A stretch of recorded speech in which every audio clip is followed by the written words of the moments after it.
Hello guys, आपका स्वागत है हमारे यूट्यूब चैनल जियो स्टोरी टीवी पर। यहाँ आपको मिलेगा हिंदी नोवेल सीरीज जिसमें रोमांस, धोखा, बिलियनर और CO life style, horror, mystery and adventure जैसी कहानियाँ शामिल हैं। अगर आपको हिंदी नोवेल पढ़ना या सुनना पसंद है तो हमारे चैनल को सब्सक्राइब कीजिए और हमारे साथ इस कहानी भरे सफर का हिस्सा बनिए। चलिए वीडियो शुरू करते हैं। डिस्क्लेमर, कृपया इसे ध्यान से सुनें। इस वीडियो में दिखाई गई सभी कहानियां, पात्र और घटनाएं पूरी तरह काल्पनिक हैं। इनका किसी भी वास्तविक या असली व्यक्ति, स्थान या घटना से कोई संबंध या लेना देना नहीं है। ये वीडियो केवल मनोरंजन के उद्देश्य से बनाई गई है। हमारा उद्देश्य केवल आपको एक अच्छी कहानी सुनाना है। हम किसी भी प्रकार की गलत जानकारी, अंधविश्वास या भ्रामक गतिविधियों को बढ़ावा नहीं देते। दर्शकों से अनुरोध है कि इसे केवल एक कहानी के रूप में ही देखें।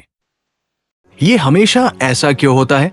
वो उसे हमेशा उसके सबसे बुरे हाल में देखता था, जैसे उसके बिना वो इंसानों की तरह रह ही नहीं सकती। अर्जुन मल्होत्रा ने अपना ब्लेजर उतारा और उसकी तरफ फेंक दिया। उसके ऊपर गिरा हुआ जैकेट उस आदमी के शरीर से आती लकड़ी जैसी महंगी और क्लास खुशबू ने ज़ारा मेहता को और शर्मिंदा कर दिया। अच्छा हुआ कि अर्जुन हमेशा की तरह दूर ही रहा। उसने ज़ारा को ज्यादा देखा भी नहीं और सीधा वर्मा जी की तरफ बढ़ गया। वर्मा जी जमीन से उठते हुए बड़बड़ाए, कौन है? मेरा मजाक कौन बिगाड़ रहा है? मरना चाहता है क्या? आर्य ने अपना पैर उठाकर उनकी छाती पर रख दिया, जो अभी तक उठ नहीं पाए थे। वो मीठी सी मुस्कान के साथ बोला, वर्मा जी, किसके सामने मैं बोल रहे हो? वर्मा जी ने मुश्किल से सिर उठाया। जैसे ही उन्होंने आर्य को देखा, उनका चेहरा और भी सफेद पड़ गया।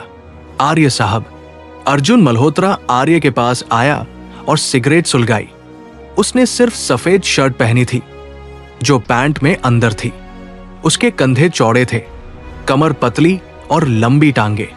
उसने एक हाथ जेब में डाला और दूसरे में सिगरेट थी। उसकी लंबी पतली उंगलियों से सिगरेट की राख वर्मा जी के चेहरे पर गिरी। वर्मा जी ने उसे भी पहचान लिया। उनकी आवाज और कांपने लगी। मल्होत्रा साहब, मल्होत्रा साहब, आप यहां कैसे? आर्य ने अपने जूते की नोक से उनके चेहरे को थपथपाया। मुस्कुराते हुए बोला, तुमने उनकी औरत को मेरी जगह पर हाथ लगाया है, तो क्या लगता है वो यहां क्यों होंगे? वर्मा जी डर से उबल गए। उन्होंने जल्दी जल्दी सफाई देनी शुरू की। नहीं नहीं नहीं, मल्होत्रा साहब, सुनिए तो मेरी बात। मेरी कोई गलती नहीं है। ये काव्या ने करवाया है। काव्या, हमारी दोनों कंपनियों ने अभी डील साइन की है, तो मैंने उससे कहा कि कोई लड़की दिलवा दे मौज करने के लिए। उसने कहा कि अगर मौज करनी है तो कुछ अलग करते हैं। उसने एक बहुत अच्छी लड़की बताई, एक हाई क्लास लड़की। उसने ये भी कहा कि ज़ारा मैडम अब मल्होत्रा ग्रुप से निकल चुकी है, अब उनकी कोई नहीं है। अर्जुन सर ने उन्हें ब्लैकलिस्ट कर दिया है, तो मैं जो चाहूं कर सकता हूं। मैं लालच में आ गया, उसकी बात मान ली। मैंने सच में सोचा था जो उसने कहा वही सच है। अगर मुझे पता होता कि ये आपकी महिला है तो मैं उनके पास भी नहीं जाता, चाहे आप मुझे मार ही क्यों न डालते। अर्जुन ने शांत स्वर में पूछा, काव्या कहाँ है? वर्मा जी ने इधर उधर देखा। अभी यही थी। अरे ये तो भाग गई। काव्या भाग गई। अब तो बस तुम्हारी ही बात है। बातों का क्या भरोसा, कौन मानेगा? आर्य ने मजाकिया अंदाज में कहा और ज़ारा के सामने आकर बैठ गया। वो बैठ गया और उसे देखने लगा। अगर आज भैया जी समय पर नहीं आ जाते तो ज़ारा मैडम का आज थोड़ा एक्सीडेंट हो जाता। ज़ारा ने सिर उठाया। उसके गालों पर पानी की बूंदें थी, जो ठोड़ी से होकर जमीन पर गिर रही थी। उसने आर्य के करीब आकर उसके चेहरे को देखा। कुछ सेकंड बाद ज़ारा ने अचानक हाथ उठाकर उसके गाल पर जोरदार थप्पड़ मार दिया। थप्पड़ की आवाज, आर्य का चेहरा एक तरफ हो गया। उसके साथ आए लोग हैरान रह गए। आर्य ने अपनी जीभ से थप्पड़ वाले गाल को दबाया और हंसने लगा। ज़ारा मैडम, इतना गुस्सा किसके सहारे है? ज़ारा का शरीर हल्का सा कांप रहा था। डर अभी खत्म नहीं हुआ था। या ठंड से कांप रही थी, या गुस्से से। तुमने ही काव्या को वर्मा जी को बुलाने के लिए कहा था और हमारे साथ ऐसा करवाया, है ना? ये सवाल नहीं था, ये पक्का था। ये समझना मुश्किल नहीं था। उनका काव्या से कोई बैर नहीं था, तो वो उनके साथ ऐसा क्यों करेगी? और अर्जुन और आर्य इतनी जल्दी कैसे पहुंच गए? इसका सिर्फ एक ही मतलब था। भूल मत करो कि काव्या आर्य की एक्स गर्लफ्रेंड है। वो एक दूसरे को जानते हैं। आर्य ने उसके सफेद और सुंदर चेहरे को देखा, लेकिन उसने इनकार नहीं किया। वो हंसा, तुम काफी होशियार हो। इतनी होशियार हो तो बाकी चीजों में इतनी अनाड़ी कैसे हो? मैं तुम्हें ये सिखा रहा हूं कि अगर भैया जी तुम्हारे साथ हैं तो पूरे महाराष्ट्र में तुम जहां चाहो वहां जा सकती हो। अगर वो नहीं है तो यहां हर कोई तुम्हारा फायदा उठाएगा। समझ गई? जारा ने अपने दांत भींच लिए। उसका शरीर और ज्यादा कांपने लगा, या यूं कहें कि वो और ज्यादा गुस्से में आ गई। फायदा उठाएगा? हाँ, वो तो पहले से ही सबका फायदा उठाने का निशाना बनी हुई थी। लेकिन अगर उन्होंने जानबूझकर ये सब ना करवाया होता तो वो और उसकी दोस्त ये सब झेलने को मजबूर ना होती। उनके कहने के मुताबिक ऐसा लग रहा था जैसे सब गलत जा रही थी। अर्जुन माथा सिकोड़ते हुए आया। उसने आर्य के कंधे पर हाथ रखा और उसे हटने का इशारा किया। आर्य ने अपने थप्पड़ वाले गाल को हाथ से रगड़ा। वो छोटे गुंडे से लेकर यहां तक पहुंचा था और उसे बहुत मार पड़ी थी, कई बार इससे भी ज्यादा। लेकिन उसे किसी औरत ने आज तक थप्पड़ नहीं मारा था। उसने जारा को 2 बार देखा, फिर वो बोला, भले ही वो कितनी भी अच्छी क्यों न हो, वो भैया जी की औरत है, इसका इससे क्या लेना देना? अर्जुन ने ऊंचाई से जारा को देखा और उसकी तरफ हाथ बढ़ाया। उठो। जारा ने उसका हाथ नहीं पकड़ा, बल्कि खुद ही टेबल का किनारा पकड़कर उठने की कोशिश की, लेकिन उससे नहीं हो पा रहा था। अर्जुन ने उसकी कलाई पकड़कर जबरदस्ती उठा लिया। जारा के संभलने के बाद उसने उसे धक्का देकर दूर कर दिया। उसकी आवाज बैठी हुई थी, अर्जुन मल्होत्रा, तुम मेरी सोच से भी ज्यादा घटिया हो। अर्जुन तुरंत समझ गया। उसे लगा कि उसने ही आर्य से ये सब करवाया था। उसने गहरी आवाज में कहा, बेवजह कल्पना मत करो। चोर की दाढ़ी में तिनका। मैं पहले बहुत अंधी थी, मैंने तुम्हें सही से नहीं पहचाना। मैं अंधी थी, अब वो अंधी नहीं रही। क्या तुम इतने घटिया नहीं हो? तुमने बड़ी बड़ी कंपनियों से कहकर मुझे ब्लैकलिस्ट करवा दिया और छोटी छोटी कंपनियों से मेरी जान लगवा दी। तुम और अन्या शर्मा फिर से साथ हो गए हो, फिर भी तुम मुझे छोड़ नहीं रहे हो। अगर तुम इतना ना दबाव बनाते तो मैं इस जाल में क्यों फंसती? अर्जुन ने उसके चेहरे की तरफ देखा और ठंडे स्वर में कहा, क्योंकि तुमने पहले अपना वादा तोड़ा था। जारा ने गुस्से से कहा, मैंने क्या तोड़ा? क्या तोड़ा? अर्जुन ताने के अंदाज में मुस्कुराया। उसकी 6 फीट 2 इंच की ऊंचाई काफी डरावनी थी और अब वो उसके करीब आ रहा था जैसे पहाड़ टूट रहा हो। 3 साल पहले किसने मुझसे अपनी जान बचाने की भीख मांगी थी? किसने मुझसे अपनी मदद करने की गुहार लगाई थी? किसने खुद को मेरी औरत बनने की पेशकश की थी? किसने कहा था कि वो मुझसे कभी धोखा नहीं करेगी? किसने कहा था कि मैं उसका इकलौता परिवार हूं और वो मुझे कभी नहीं छोड़ेगी? किसने? बस करो, वो पुरानी बातें वो कैसे निकाल सकता है? अर्जुन ने बेरुखी से कहा, जारा मेहता, तुम मेरे ऊपर एहसानमंद हो। जारा का चेहरा सफेद पड़ गया, उसकी मुट्ठियां बंध गई। हाँ हाँ, उसने ये सब कहा था। आज भी वो उस पल को याद कर सकती है जब उसने ये सब कहा था। उस बारिश भरी रात उसने उसे बाइकर्स के गिरोह से बचाया, अपनी गाड़ी में बिठाया और अंदर हीटर से गर्म लकड़ी जैसी खुशबू आ रही थी। वो एक कोने में सिकुड़कर कांप रही थी। अर्जुन शायद उसे इतना भीगा हुआ देख नहीं सका तो उसने अपना कोट उतारकर उसके कंधों पर डाल दिया। मैंने कहा ना, मुझे कुछ नहीं होगा। वो अभी भी कांप रही थी। अर्जुन ने उसे देखा और कोट पहनाते हुए उसे अपनी बाहों में खींच लिया। डरो मत। हाँ, वो उसके साथ इतना नरम भी था, वरना वो बेकाबू होकर उसके प्यार में इतनी गहराई तक ना डूबती। उस वक्त जारा अपने घर के कर्ज की वजह से काफी डरी हुई थी। उसका माथा उसकी छाती से लगा था और वो उसकी धड़कन सुन रही थी। धीरे धीरे उसकी नसें शांत हो गई। ऐसा लगा जैसे उसे कोई सहारा मिल गया हो।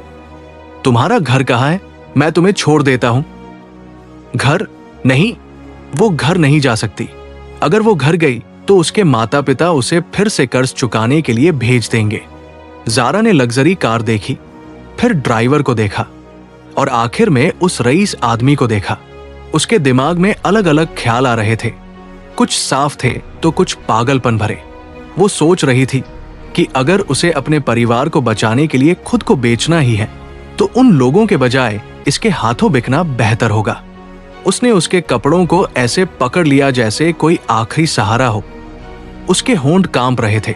डॉट, क्या तुम मुझे रख सकते हो? सब कुछ उसी ने किया था, सब कुछ उसी ने किया था। इसलिए जारा ने पिछले कुछ सालों में जितना भी दर्द झेला वो सब झेला, लेकिन वो अब ये सब नहीं चाहती। क्या वो उसे जाने नहीं दे सकता? जारा ने मुंह खोला, सोचा कि वो सामान्य आवाज में बोल रही है, लेकिन उसे पता नहीं था कि उसकी आवाज निकल ही नहीं रही थी। वो बस धीमी आवाज में बोली, अर्जुन मल्होत्रा, मैं तुम्हारी कुछ नहीं लगती। वो उसके पास से निकल गई, जमीन से उसके कपड़े उठाए, उसे पहनाए और उसे सहारा देकर उठाया। अर्जुन उसकी तरफ देखता रहा। उसके दिल में कुछ अनजान सा एहसास हुआ और उसकी आंखें गहरी हो गई। जारा ने प्रिया कपूर को रॉयल ओक क्लब से बाहर निकाला। प्रिया पूरी तरह से थक चुकी थी और बहुत खराब हालत में थी। रॉयल ओक क्लब के बाहर फूलों की क्यारी थी। जारा उसे वहां ले गई और बैठा दिया। प्रिया, तू ठीक है? प्रिया अभी भी सदमे में थी। जारा ने होठों को दबाते हुए कहा, चल टैक्सी लेकर घर चलते हैं, घर पहुंचेंगे तो सब ठीक हो जाएगा। प्रिया बुदबुदाई, डॉट यू, क्या तू राहुल को फोन करके बुला सकती है कि वो मुझे लेने आ जाए? राहुल प्रिया का बॉयफ्रेंड है, लेकिन जारा को हमेशा लगता था कि वो लड़का ठीक नहीं है। हालांकि प्रिया उससे जान लगाकर प्यार करती है और जारा नहीं चाहती थी कि प्रिया इस हालत में उसके पास जाए। पहले घर चलते हैं। प्रिया के आंसू तुरंत बहने लगे। जब वो साला मेरे ऊपर चढ़ रहा था तब मुझे राहुल की बहुत याद आ रही थी। अगर वो यहां होता तो मुझे जरूर बचाता। मैं अभी उससे मिलना चाहती हूं, प्लीज उसे फोन कर, प्लीज। जारा के पास कोई चारा नहीं था। उसने राहुल को फोन किया और उनकी लोकेशन बता दी। राहुल ने कहा कि वो पास में ही है, 5 मिनट में पहुंच जाएगा। थोड़ी ही देर में राहुल की गाड़ी उनके सामने आकर रुक गई। प्रिया उसकी बाहों में जाकर फूट फूट कर रोने लगी। वो उसे लेकर चला गया। जारा की हालत भी अच्छी नहीं थी। वो लड़खड़ा रही थी, घर तक पहुंचने की हिम्मत नहीं थी। इसलिए वो रॉयल ओक क्लब के सामने वाले होटल की तरफ चल दी। वो रिसेप्शन पर चेक इन कर रही थी, तभी कोने में लगे कैमरे ने उसकी तरफ फोकस किया। एक फोटो खींची और सेव कर ली। जारा ने अपना मेकअप भी नहीं उतारा, नहीं कुछ किया, बस बिस्तर पर गिरकर सो गई। वो थक चुकी थी, शारीरिक और मानसिक रूप से। नौकरी नहीं मिल रही थी, उसकी मां बीमार थी, 7 दिनों में 9 जगह इंटरव्यू देने गई और ऊपर से अर्जुन की ताने। वो सोना चाहती थी लेकिन नींद नहीं आ रही थी। उसका दिल बेचैनी से धड़क रहा था, जैसे उसे लग रहा था कि कुछ होने वाला है। उसने खुद को संभालने की कोशिश की। उसकी मां की सर्जरी कल थी, इसलिए उसे अच्छे से आराम करना था। आखिरकार जारा सो गई, लेकिन जैसे ही उसकी आंख लगी उसका फोन बज उठा। तेज रिंगटोन ने उसे झटके से जगा दिया। वो बिना सोचे उठ बैठी, लेकिन अचानक उठने की वजह से उसे चक्कर आ गया। उसने कुछ नहीं सोचा और बेतहाशा फोन ढूंढने लगी। आखिरकार उसे बिस्तर के पास कालीन पर फोन मिल गया। कॉल करने वाला उसके पापा थे। जारा ने तुरंत फोन उठाया। डॉट, पापा क्या हुआ?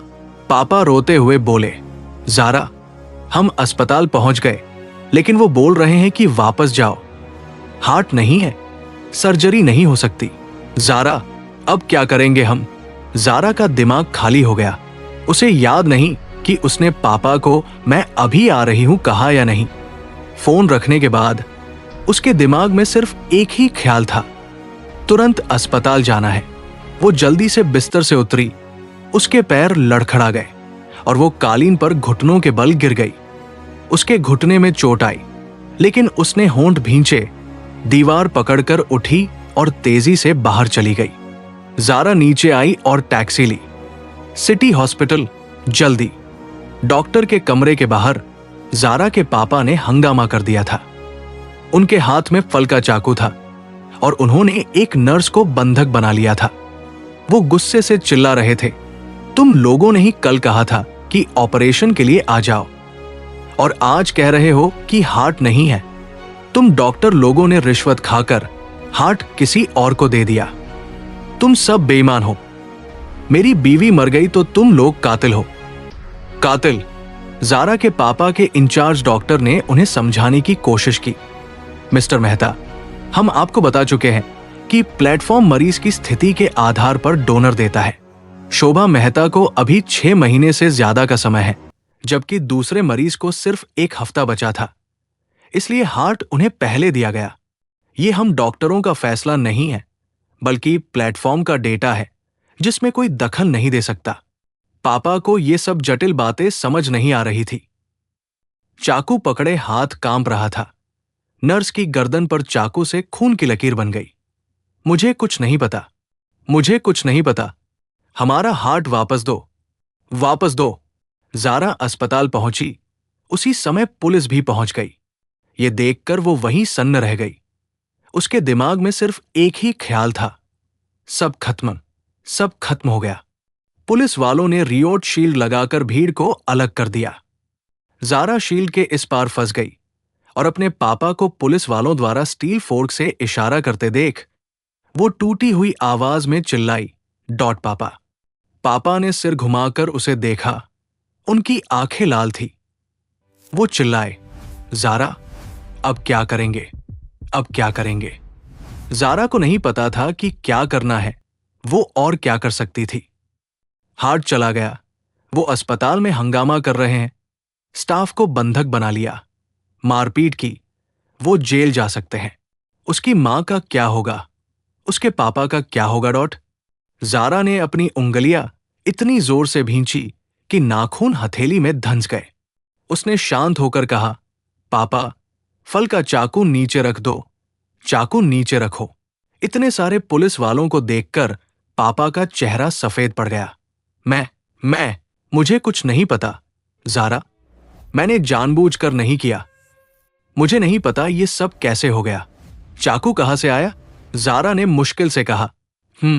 हम कॉरिडोर में काफी देर से इंतजार कर रहे थे, लेकिन डॉक्टर नहीं आ रहे थे। मैं तुम्हारी मां के लिए सेब छीलने लगा था। तभी एक नर्स आई और बोली कि सर्जरी नहीं होगी, हमें घर जाना होगा क्योंकि हार्ट नहीं है। उन्होंने साफ से कुछ बताया नहीं।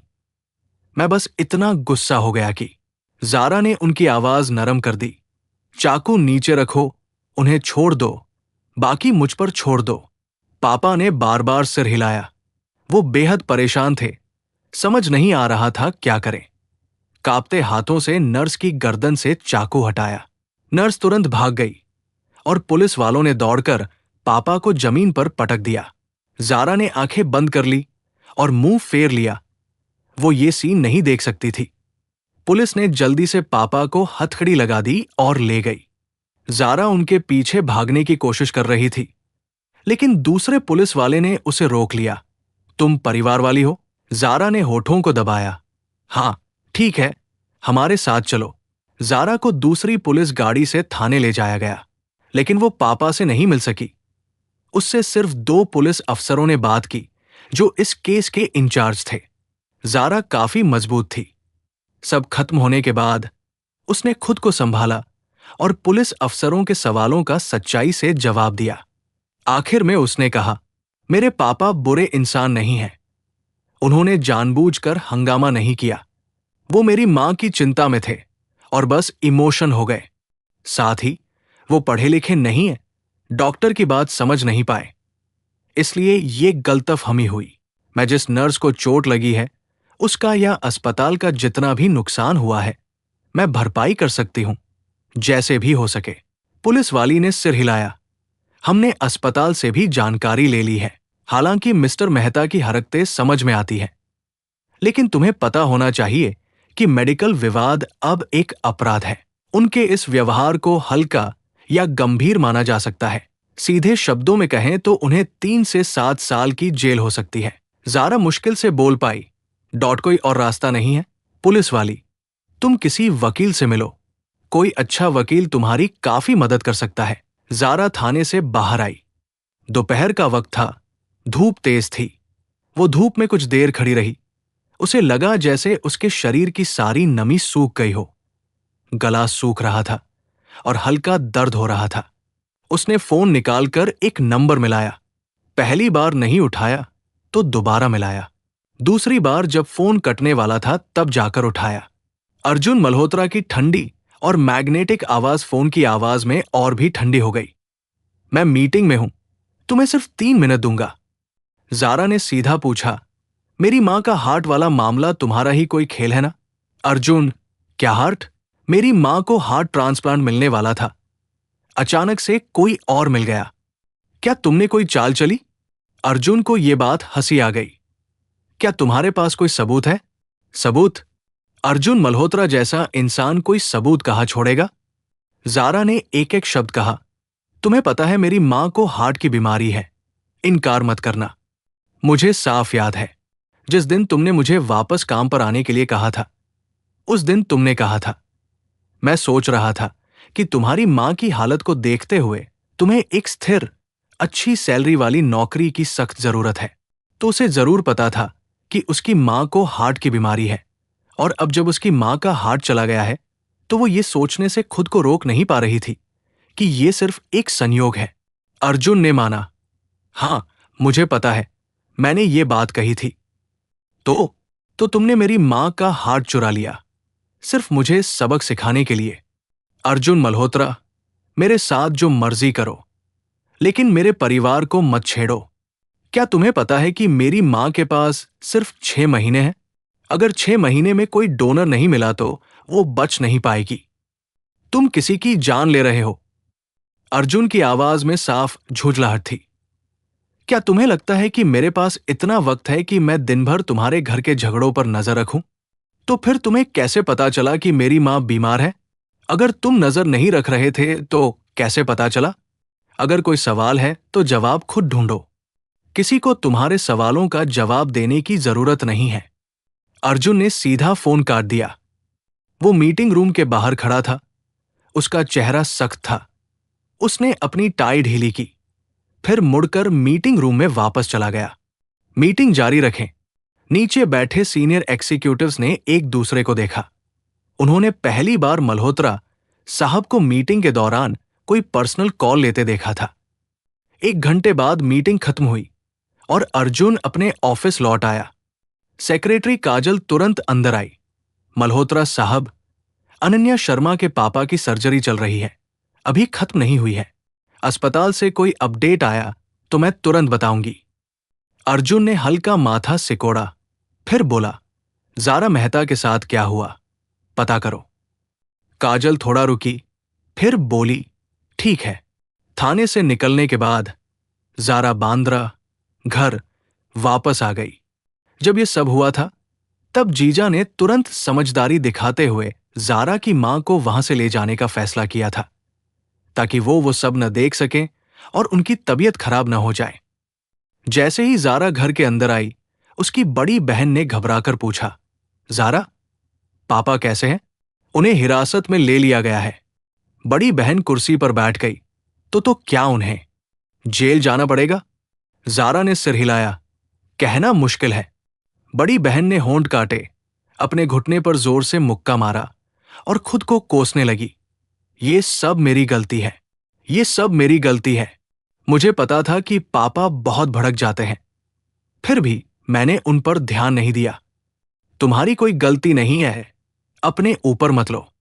मैं पापा के लिए वकील ढूंढूंगी, कोई ना कोई रास्ता निकल ही आएगा। जारा ने खुद पानी का गिलास भरा और पी लिया। मां कैसी है? बड़ी बहन ने बेडरूम की तरफ इशारा किया। बहुत परेशान थी, लेकिन अब तक उन्हें अटैक नहीं आया है, अंदर लेटी है। जारा फिर अंदर मां से मिलने गई। जारा को देखते ही मां की आंखों में चमक आ गई, जैसे कोई उम्मीद की किरण दिखी हो। वो उठने लगी। जारा, तुम्हारे पापा। जारा ने उन्हें वापस लिटा दिया। पापा का मामला मैं देख लूंगी, आप भरोसा रखिए। मां की आंखों से आंसू बहने लगे। मैंने कहा था तुम वापस मत आना, परिवार से संपर्क मत रखना, घर में बहुत मुसीबतें हैं। तुम हमेशा हमारे बोझ में फंसी रहोगी। हम परिवार हैं, ये सब मत कहो। हर समस्या का कोई न कोई हल होता है।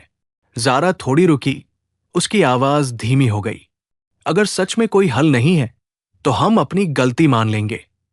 वो जब भी बाहर आएंगे हम फिर भी परिवार ही रहेंगे। मां दर्द से बोली, ये सब मेरी गलती है। जब इस बीमारी का पता चला था तो मैं मर क्यों नहीं गई, ताकि तुम पर बोझ न बनती। ज़ारा की नसें चौंक गई। मां, आप कुछ भी मत करना। आपको पता है घर में पहले से ही कितनी समस्याएं हैं। आप कोई गलत कदम मत उठाना। मरने से कुछ नहीं होगा, इससे सिर्फ हम जिंदा लोगों का जीना और मुश्किल हो जाएगा। मां धीरे से बोली, नहीं, मैं कुछ नहीं करूंगी। मैं तुम पर और बोझ नहीं बनूंगी। ज़ारा ने अपनी मां का हाथ पकड़ लिया। उसका दिल बहुत भारी था। उसे अचानक कुछ याद आया। उस दिन पापा ने बताया था कि आपने 70-80 हजार रुपए बचा लिए थे। आपने कैसे बचाए? क्या आप कोई काम करते हो? ज़ारा के पापा पहले एक छोटा सा सुपरमार्केट चलाते थे, लेकिन कर्ज उतारने के लिए उसे बेचने के बाद उनके पास कोई काम नहीं था। वो दोनों कम पढ़े लिखे हैं, कोई खास हुनर नहीं है और उम्र भी 50 के ऊपर है। सोचने वाली बात थी कि वो सिर्फ बच्चों के सहारे ही गुजारा कर सकते हैं, लेकिन ज़ारा के हिसाब से उसके जीजा का परिवार औसत दर्जे का था। वो दोनों बुजुर्गों का खर्चा नहीं उठा सकते थे, फिर भी उसके माता पिता के पास सब कुछ था और वो बिल्कुल गरीब नहीं लग रहे थे। तो ये सब सालों में वो कैसे गुजारा कर रहे थे? मां ने जवाब दिया, हम बांद्रा की प्रसिद्ध मूंग दाल केक फैक्ट्री के पैकिंग डिपार्टमेंट में काम करते हैं। हमारे बांद्रा शहर में उनकी मूंग दाल केक सबसे मशहूर है। जब हम काम मांगने गए थे तो बस यूं ही कोशिश करने गए थे। हैरानी की बात यह थी कि तुम्हारे पापा और मुझे दोनों को नौकरी मिल गई। ये बहुत मुश्किल होता है। आमतौर पर हमारी उम्र के और बिना एक्सपीरियंस वालों को फैक्ट्री में नौकरी मिलना बहुत मुश्किल होता है। उसने अपनी छाती को हाथ लगाया। मेरी हार्ट की बीमारी का पता फैक्ट्री की छमाही मेडिकल चेकअप के दौरान चला था। ज़ारा ने और कुछ नहीं पूछा। आप थोड़ी देर सो जाओ, मैं पापा के बारे में कुछ दोस्तों से बात करती हूं। अच्छा, मां बीमार थी, इसलिए उनमें ताकत नहीं थी। हालांकि वो चिंतित थी, लेकिन धीरे धीरे सो गई। ज़ारा घर से बाहर निकली और दरवाजे पर बने छोटे से स्टूल पर बैठ गई। वो समझ गई थी, ये लगभग तय था कि अर्जुन मल्होत्रा ने ही उसके माता पिता के लिए नौकरी लगवाई थी। उसने पहले कहा था कि अगर वो उसके साथ रहेगी तो वो उसके माता पिता का ख्याल रखेगा। उसे लगा था कि वो सिर्फ कर्ज उतारने और उसके परिवार को 30 लाख रुपए देकर निपटारा कर देगा, लेकिन पता चला कि उसने उनके गुजारे के लिए नौकरी भी लगवा दी थी। शायद उसी के कहने पर फैक्ट्री ने उसे बताया होगा जब उसकी मां की मेडिकल चेकअप में हार्ट की बीमारी का पता चला था, इसलिए उसे पता चला। अर्जुन ने उससे कहा था कि जवाब खुद ढूंढे और उसने ढूंढ लिया, लेकिन ज़ारा को अब भी नहीं पता था कि हार्ट जाने के मामले में उसने कोई चाल चली थी या नहीं। डॉट उम्मीद थी कि उसने नहीं चली थी। डॉट उम्मीद थी कि वो इतना बुरा नहीं है। ज़ारा ने खुद को संभाला और व्हाट्सएप पर कुछ दोस्तों से पूछा कि क्या उनके पास मुंबई में किसी अच्छी लॉ फर्म की रिकमेंडेशन है। अच्छी बात थी कि उसने सालों में अच्छे रिश्ते बनाए थे, इसलिए कुछ दोस्त अभी भी उसकी मदद करने को तैयार थे। एक दोस्त ने शिखर लॉ फर्म का नाम बताया। राजश्री सिंघल, एक महिला वकील, बहुत माहिर है। वो बहुत कम केस हारती है, चाहे वो क्रिमिनल हो या सिविल। पिछले हफ्ते ही उन्होंने एक मेडिकल नेग्लिजेंस केस लड़ा था, जिसमें आरोपी को सबसे कम सजा दिलवाई।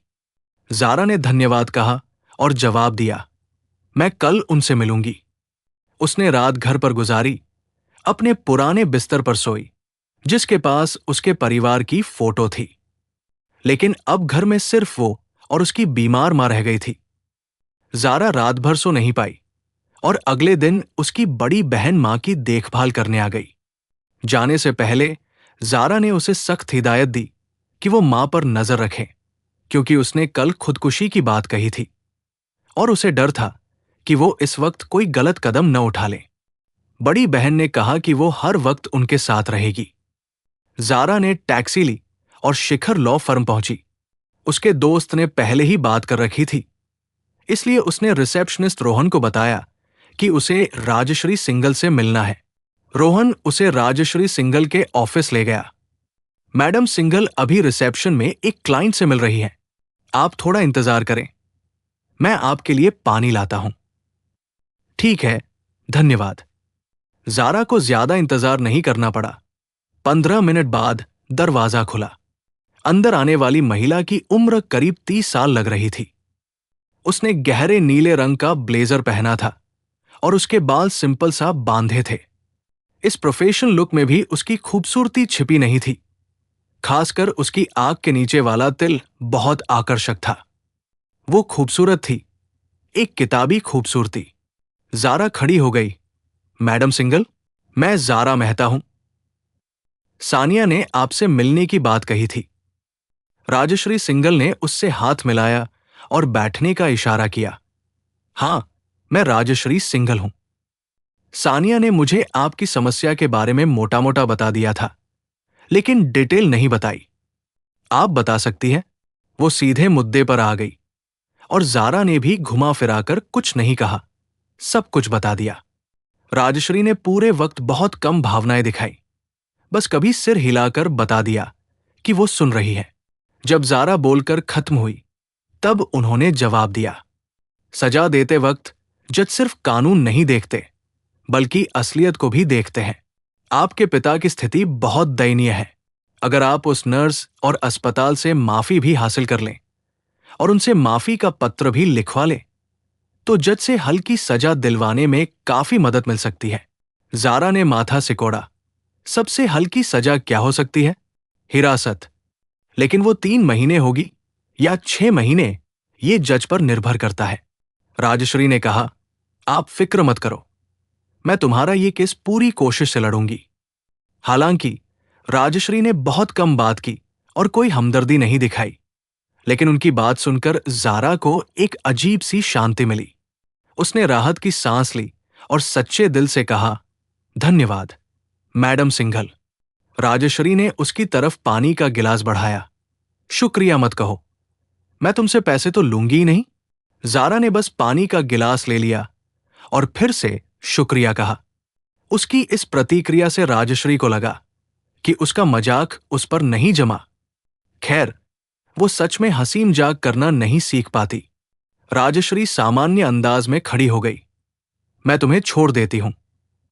दोनों ऑफिस से बाहर निकली और लॉ फर्म के रिसेप्शन तक पहुंची। तभी यश हैरान से मुलाकात हो गई। Zara madam? यश हैरान ने भौहें उठाईं। उसके दिमाग में सबसे पहले ये ख्याल आया कि अर्जुन ने जारा को काम पर रोक लगा रखा है, इसलिए वो उसके खिलाफ केस करने के लिए वकील से मिलने आई है। उसे ये बात हंसी आ गई। ऐसी कौन सी बड़ी बात है? पति पत्नी में लड़ाई झगड़ा तो चलता रहता है। जाकर अर्जुन से माफी मांग लो, इतनी भी क्या बड़ी बात है?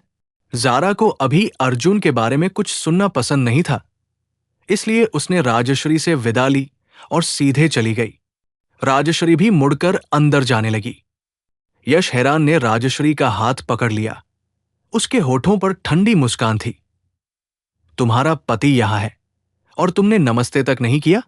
इस अंदाज में बुलाने की वजह से राजश्री थोड़ी रुकी, फिर बोली, मुझे अभी काम है, एक क्लाइंट मेरा इंतजार कर रही है। यश ने अचानक उसका हाथ छोड़ दिया। बेपरवाही से बोला, ठीक है, तुम करो काम, बाद में बात करेंगे। हालांकि राजश्री जब क्लाइंट से मिलकर उन्हें छोड़ने आई, तो उसने देखा कि यश टेबल से लगकर फर्म की रिसेप्शनिस्ट से बहुत करीब से बातें कर रहा था। पता नहीं क्या कह रहा था, लेकिन उस छोटी लड़की के कान उसकी शरारती बातों से लाल हो गए थे। राजश्री ने शांत स्वर में कहा, यश हैरान, अंदर आओ। यश ने उसकी तरफ देखा और कहा, अच्छा ठीक है आंटी। फिर वो उसके पीछे अंदर चला गया। दोनों रिसेप्शनिस्ट हैरान रह गई और आपस में कहने लगी, ये राजश्री मैडम का भांजा है। लेकिन उन्हें क्या पता था कि ऑफिस के अंदर जाते ही ये भांजा अपनी आंटी को दरवाजे से लगाकर बेरमी से चूमने लगता है। राजश्री को लगा उसकी सांसें छिन रही हैं। उसने झुंझलाकर उसे धक्का दिया। डॉट, मेरा मेकअप खराब हो रहा है। यश उसके करीब आकर बोला, कैसे होगा? मैंने तुम्हारी लिपस्टिक भी बचा ली। राजश्री ने होंठ भींच लिए और उसे धक्का देने पर अड़ी रही। यश को ये नखरे वाला अंदाज बिल्कुल पसंद नहीं था। जैसे ही उसने विरोध किया, उसकी दिलचस्पी खत्म हो गई। उसने जीभ से टच की आवाज निकाली, उसे छोड़ दिया, मुड़ा, सोफे पर बैठ गया और उसका गिलास उठाकर खुद पानी डाल लिया। राजश्री ने अपने कपड़े सीधे किए, सांस सामान्य की और ठंडे स्वर में पूछा, तुम लॉ फर्म में क्या कर रहे हो? यश टांगे फैलाकर सोफे पर पीछे झुककर बैठा था। उसकी बॉडी लैंग्वेज से मर्दानगी झलक रही थी। वेडिंग ड्रेस ट्राई क्यों नहीं कर रही हो? मेरी मां ने फोन किया था, पूछ रही थी कि क्या तुम्हें कोई शिकायत है। उन्होंने कहा कि मैं तुम्हारी अच्छे से सर्विस करूं। उसने सर्विस शब्द को बड़े ही मजाकिया अंदाज में कहा। आंटी, क्या मैंने तुम्हारी सर्विस में कोई कमी रखी? राजश्री का चेहरा बेहद शांत था। उसने गिलास उठाया और सिंक में धो डाला। यश ने उसे ठंडी नजरों से देखा। राजश्री ने उसकी आखिरी बात का जवाब नहीं दिया, बस इतना कहा, मुझे कोई शिकायत नहीं है। ड्रेस का मेजरमेंट ले लिया गया है, वो ठीक है। बाकी मैंने ड्रेस डिजाइनर से ऑनलाइन बात कर ली है, सब ठीक है। और एक प्रसिद्ध वेडिंग ड्रेस स्टूडियो इंडस्ट्री का जाना माना नाम है, मैं उन पर भरोसा कर सकती हूं। बार बार ड्रेस ट्राई करने की जरूरत नहीं है, मैं बहुत बिजी हूं। यश मुस्कुराया, मैं देख सकता हूं कि तुम बहुत बिजी हो। राजश्री ने आखिरकार गिलास स्टरलाइजर में रख दिया, हाथ टिश्यू से पोंछे और उसकी तरफ देखते हुए कहा, तो जब तक बहुत जरूरी न हो, लॉ फर्म में मुझसे मिलने मत आया करो। यश को उसका यह रवैया सबसे ज्यादा नापसंद था। वो उससे 5 साल बड़ी थी, फिर भी इतनी पुराने ख्यालों वाली बनकर रहती थी। वो मुस्कुराया और बोला, ठीक है आंटी, मैं जा रहा हूं। राजश्री ने सिर हिलाया, दरवाजा बंद करना। यश दरवाजे तक गया, फिर मुड़ा और मुस्कुराते हुए बोला, छोटी आंटी, काम में कितनी भी बिजी रहो, अपना ख्याल रखना। देर रात तक मत जागना, कंप्यूटर पर ज्यादा मत देखना, वक्त मिले तो ब्यूटी ट्रीटमेंट भी करवा लिया करो। तुम पहले से ही जवान लड़कियों से मुकाबला नहीं कर सकती। अगर शादी के दिन तुम्हारी और मेरी उम्र का फर्क बहुत ज्यादा दिखा तो लोग हंसेंगे। राजश्री का चेहरा बिल्कुल शांत था। यश ने दरवाजा बंद किया और चला गया। राजश्री का सिलहूट कांच की खिड़की में दिख रहा था और वो सिलहूट उतना ही खूबसूरत था। शिखर लॉ फर्म से निकलने के बाद यश हैरान अपनी स्पोर्ट्स कार में बैठा और अर्जुन मल्होत्रा को फोन लगाया।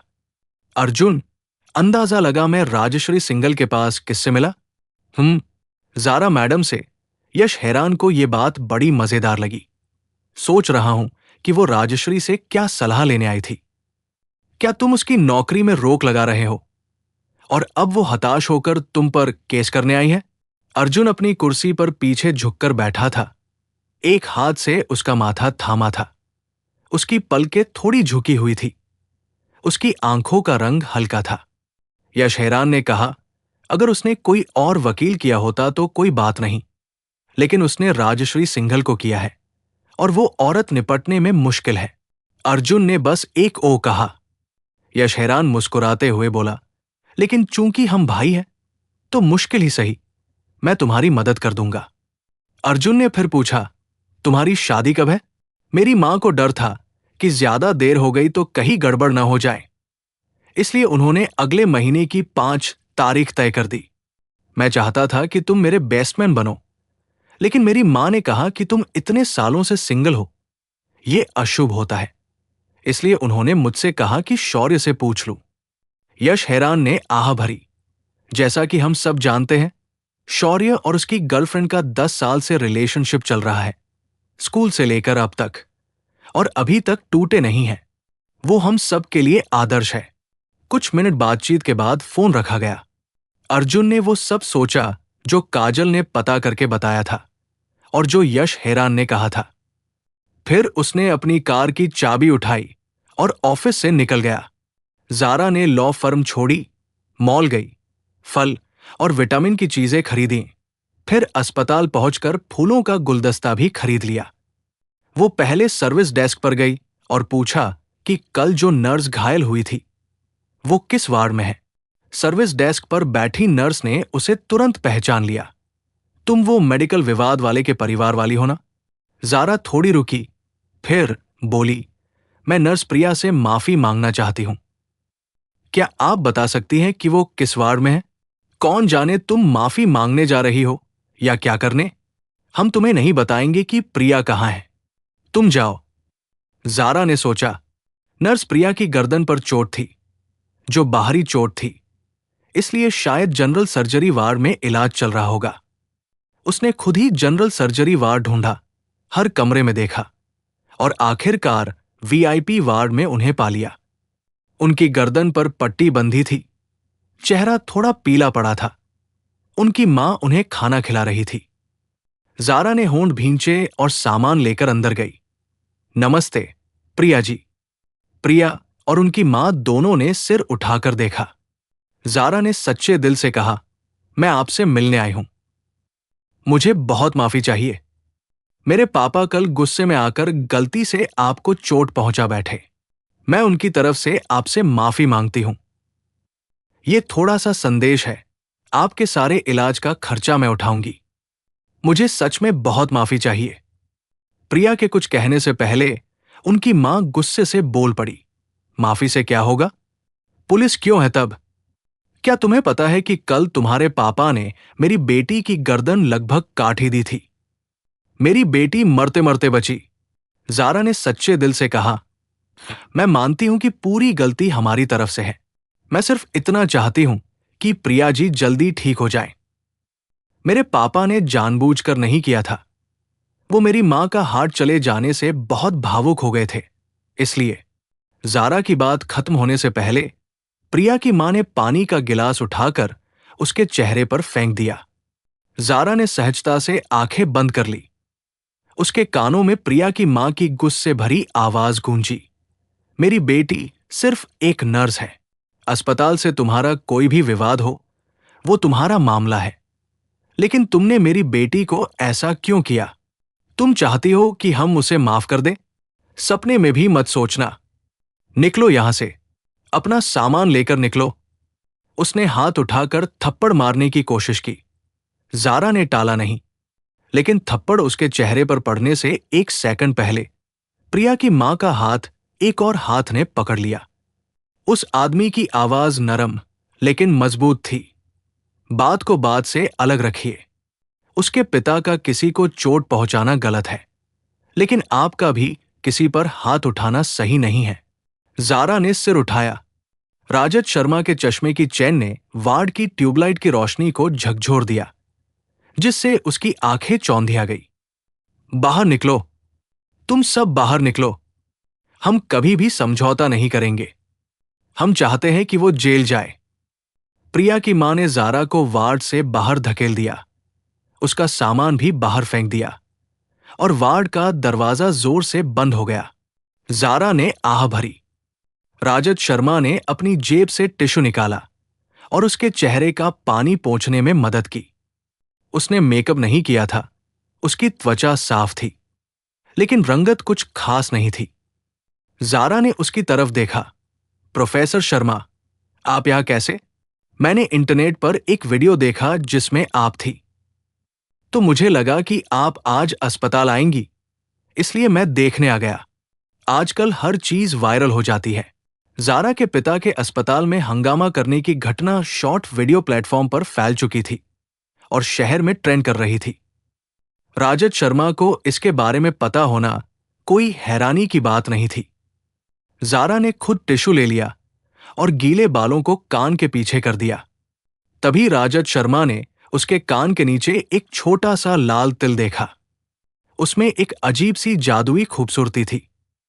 राजत शर्मा ने नजर हटा ली, नीचे बैठ गए और जमीन पर गिरे फलों को उठाकर टोकरी में रख दिया। ज़ारा ने भी उन्हें उठाया, फलों की टोकरी सजाई और वार्ड के दरवाजे पर रख दी। उसने नर्स से कहा कि ये नर्स प्रिया के लिए है, वो ले या न ले, उनकी मर्जी। उसने अपनी तरफ से कोशिश कर दी। जारा और राजत शर्मा इन पेशेंट डिपार्टमेंट से साथ बाहर निकले। लिफ्ट में राजत शर्मा ने उसे देखा और कहा, गुस्सा मत करो। जारा मुस्कुराई, मैं गुस्सा नहीं हूं। उसने मुझे मारा क्योंकि मेरे पापा ने उसकी बेटी को चोट पहुंचाई थी और वो अपनी बेटी के लिए दुखी है। मैं समझ सकती हूं। अगर मेरे साथ ऐसा हुआ होता तो मेरे माता पिता भी मेरे लिए ऐसे ही खड़े होते। तो खुद को उसके पिता की जगह पर रखकर देखा जाए तो वो उन्हें अनदेखा नहीं कर सकती थी। राजत शर्मा ने शांति से कहा, मैं सुझाव दूंगा कि तुम अभी उनके पास मत जाओ। मुझे उनसे मिलना ही होगा। मुझे उनकी माफी चाहिए ताकि मेरे पिता को हल्की सजा मिल सके। लिफ्ट पहली मंजिल पर पहुंची और दोनों बाहर निकल गए। जारा धीरे से बोली, मैं जानती हूं ये इतना आसान नहीं होगा। लोग इंसान ही होते हैं, उनके दिल होते हैं।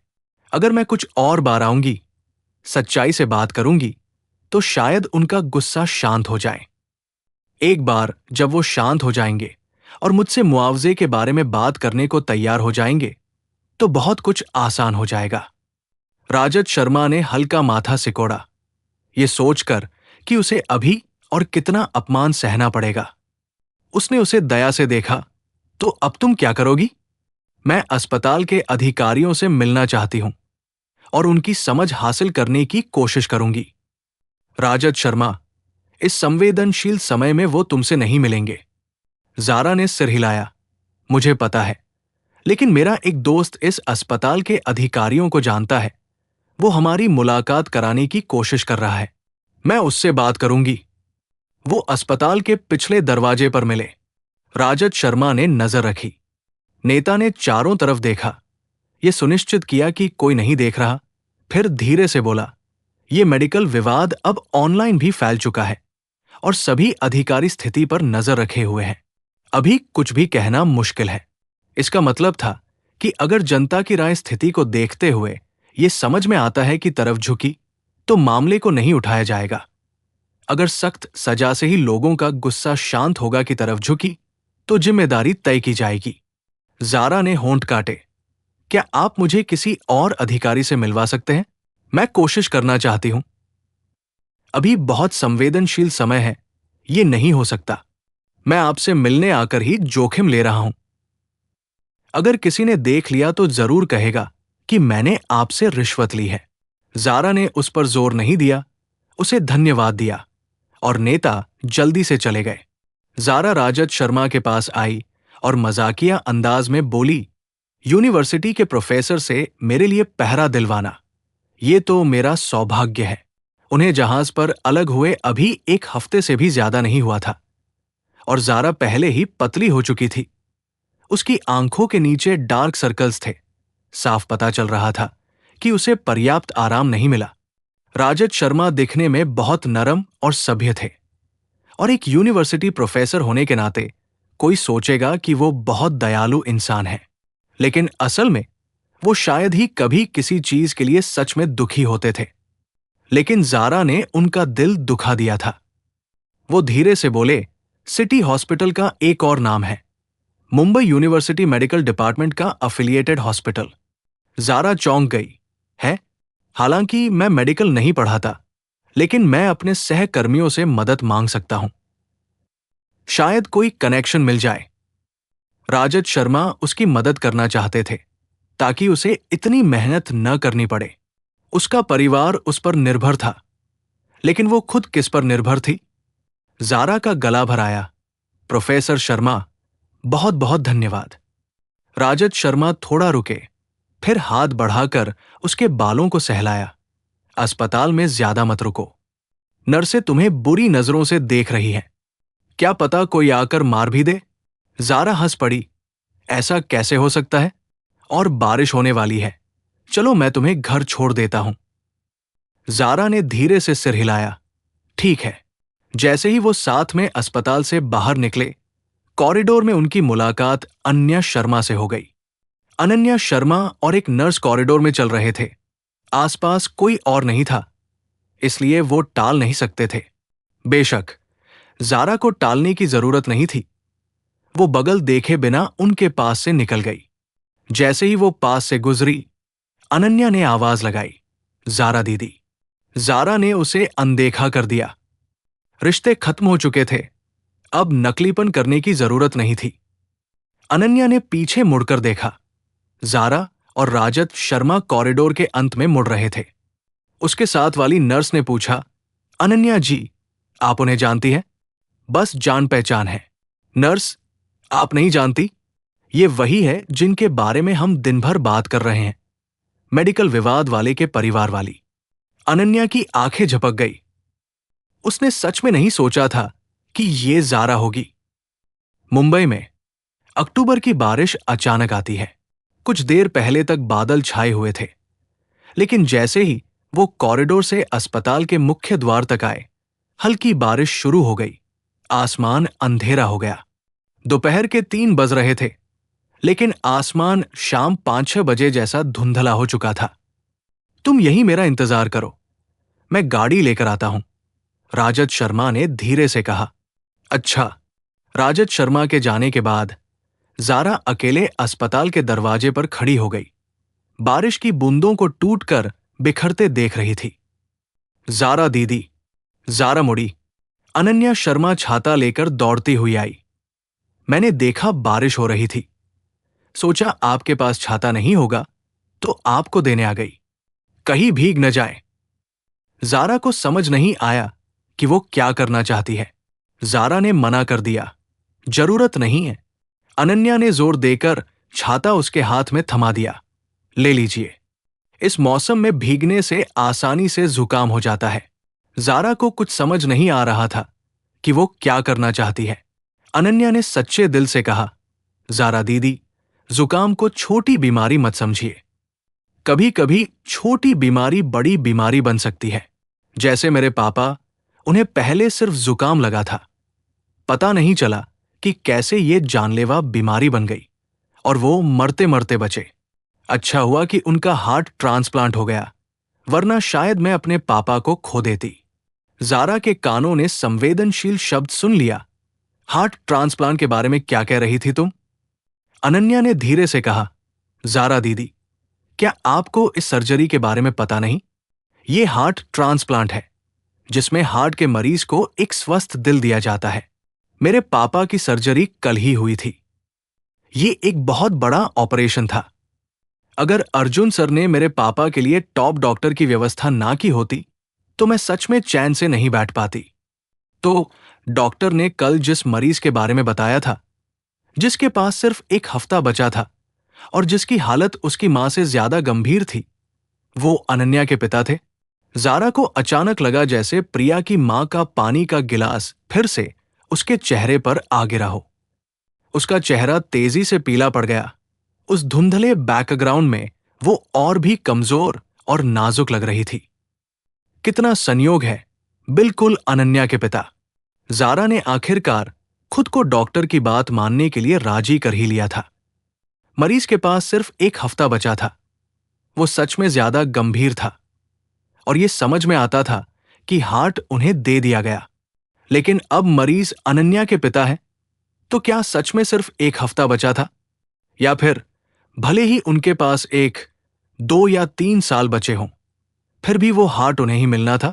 अर्जुन अब भी कह सकता है कि इस मामले में उसका कोई हाथ नहीं है। जारा के दिल में अचानक एक जबरदस्त और निराशाजनक आग भड़क उठी। ठीक उसी वक्त अनन्या ने कहा, मैंने सुना है कि कल किसी का हार्ट चला गया था। बहुत दुख की बात है, लेकिन मुझे लगता है कि जो अपना होता है वो मिलता है, और जो नहीं होता उसके लिए जोर जबरदस्ती नहीं करनी चाहिए। और वैसे भी जीना और मरना ऊपर वाले के हाथ है, किस्मत की बात है। बहुत सी चीजें हैं जिनमें जोर जबरदस्ती नहीं चलती। जीना और मरना किस्मत से है। उसकी जिंदगी उसकी है, उसकी किस्मत उसकी है। बेशक वो यहां खड़ी होकर ताने दे सकती है। वो उसके पीछे छाता देने नहीं आई थी, बल्कि विजेता बनकर उसका मजाक उड़ाने आई थी। अनन्या, हालांकि इसकी वजह से हमें मौका नहीं मिला, लेकिन मरना भी किस्मत की बात है ना ज़ारा दीदी? उसकी समझदारी टूट गई। ज़ारा ने हाथ उठाकर उसके चेहरे पर थप्पड़ मारने की कोशिश की। उसके हाथ उठाने से पहले ही एक शख्स उसके पास आया, उसके हाथ से छाता छीन लिया और सीधा अनन्या के चेहरे पर फेंक दिया। प्रिया कपूर गुस्से से चिल्लाई, तू ये बात फिर से कहकर दिखा साली। छाते में लगा तार अनन्या के चेहरे को रगड़ गया। अनन्या चिल्लाई और लड़खड़ाकर पीछे हट गई। अर्जुन मल्होत्रा ठीक समय पर वहां आ गया और उसे पकड़ लिया। उसने तुरंत अनन्या के चेहरे की तरफ देखा, जहां 2 खूनी निशान थे। अर्जुन के मन में ठंडक दौड़ गई और उसने अचानक ज़ारा की तरफ देखा। ज़ारा अभी भी गुस्से से ठंडी निगाहों से उसकी तरफ देख रही थी। अनन्या अर्जुन की बाहों में रो रही थी। अर्जुन ने गहरी आवाज में कहा, माफी मांगो। प्रिया नहीं मानी, वो गालियां देने लगी, तू बेशर्म कही की। जिसकी मां ने जन्म दिया उसकी औकात तो देख। तूने जो कहा वो इंसान की जुबान है। तुझे फायदा मिल गया तो मासूम बन रही है, दूसरे का हक मारकर मन ही मन खुश हो रही है और ऊपर से आकर मुंह चिढ़ा रही है। तू कितनी घटिया है, क्या तू में दिमाग खराब है? ज़ारा ने प्रिया को रोका और सीधे अर्जुन से पूछा, तुम ही थे ना पीछे? तुमने मेरी मां का हार्ट चुराकर उसके पिता को दे दिया? अर्जुन ने उसकी तरफ देखा। तुम कब तक बकवास करती रहोगी? ज़ारा हंसी, तो तुम ये कहोगे कि ये सब संयोग था? तुम्हारा मामला बाद में बात करेंगे। अर्जुन ने प्रिया की तरफ देखा। माफी मांगो, वरना कानूनी कार्रवाई करनी पड़ेगी। तुम्हारी मर्जी। अर्जुन के मुंह से कानूनी कार्रवाई सुनकर प्रिया डर तो गई, लेकिन वो पीछे नहीं हट सकती थी। अर्जुन, तू बहुत बड़ा आदमी है, हम तुझसे नहीं भिड़ सकते, लेकिन यूयू 3 साल से तेरे साथ बिना किसी हैसियत के रही है, तेरे लिए दिन रात मेहनत की। तूने उसका हाल ऐसा कर दिया और ऊपर से इस कमीनी कही की उसके सामने मुंह चिढ़ा रही है। क्या तुझे जरा सा भी शर्म नहीं आती? कोर्ट का नोटिस आने का इंतजार करो। अर्जुन अनन्या को डॉक्टर के पास ले जाने वाला था। प्रिया ने तीखे लहजे में कहा, क्या तुझे पता है कि यूयू ने तेरी वजह से अपना बच्चा खो दिया था? हेलो गाइस, आपको यह स्टोरी कैसी लगी कमेंट में जरूर बताइएगा और वीडियो को लाइक करना ना भूलिएगा और हमसे जुड़ने के लिए हमारे चैनल को सब्सक्राइब कीजिए और सुनते रहिए जियो स्टोरी टीवी।